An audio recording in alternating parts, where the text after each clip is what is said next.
The sound of glass shattering cut through the laughter like a knife.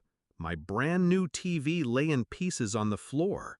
My guests stood frozen, wine glasses mid-air. And in the center of the chaos, my sister's 3 feral children, still screaming, still running, still laughing as if destruction was their birthright. I turned to my sister, calm, steady, my jaw locked. She only smirked. "Relax, they're kids." Her voice dripped with mockery. She wasn't apologizing, she was daring me to care. So I smiled, just slightly, enough for her to mistake silence for surrender.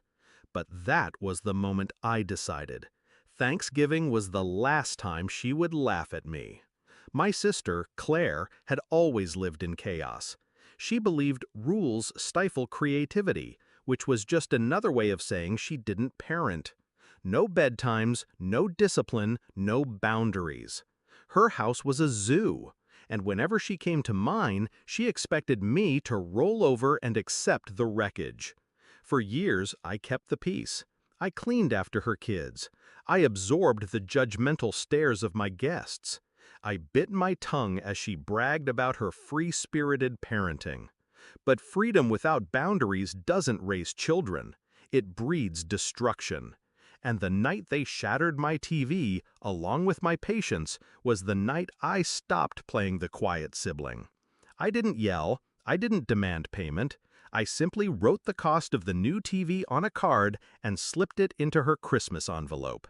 The money I would have spent on gifts for her and her kids now had a new purpose: repair.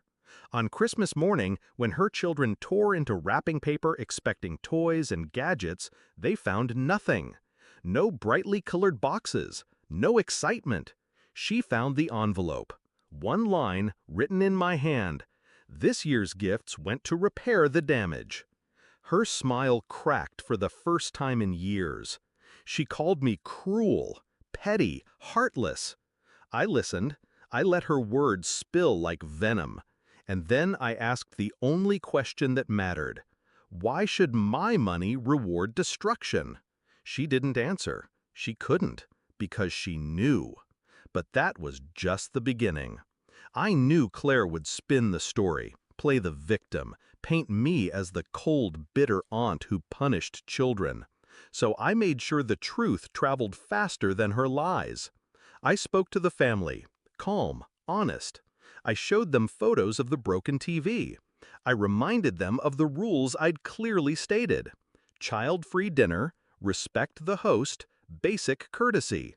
Rules she chose to ignore. And for the first time, they didn't defend her. They'd all seen her chaos. They'd all watched her kids run wild. The narrative shifted.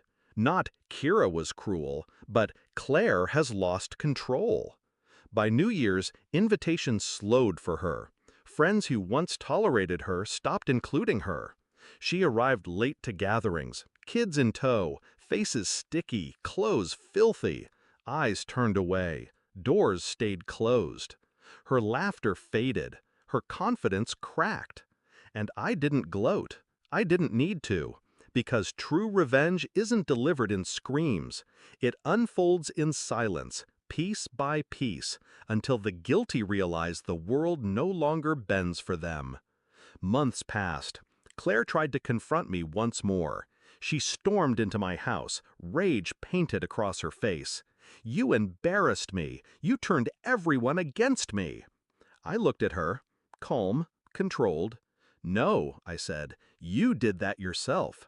I just stopped protecting you from the consequences." She broke then.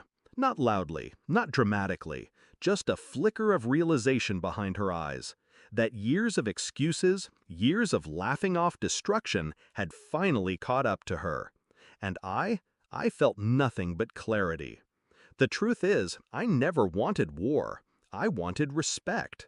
But when someone mistakes kindness for weakness long enough, eventually they learn the cost.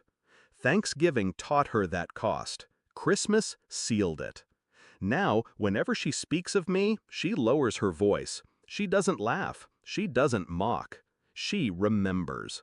And every time I walk past my new TV, shining and untouched, I remember too. Not the damage, not the chaos, but the silence that followed. The silence that told me I had finally won. Because in the end, revenge doesn't always look like fire. Sometimes it looks like absence. An empty Christmas tree under her roof. And the echo of children asking why Aunt Kira didn't bring gifts this year. That silence was louder than anything I could have said.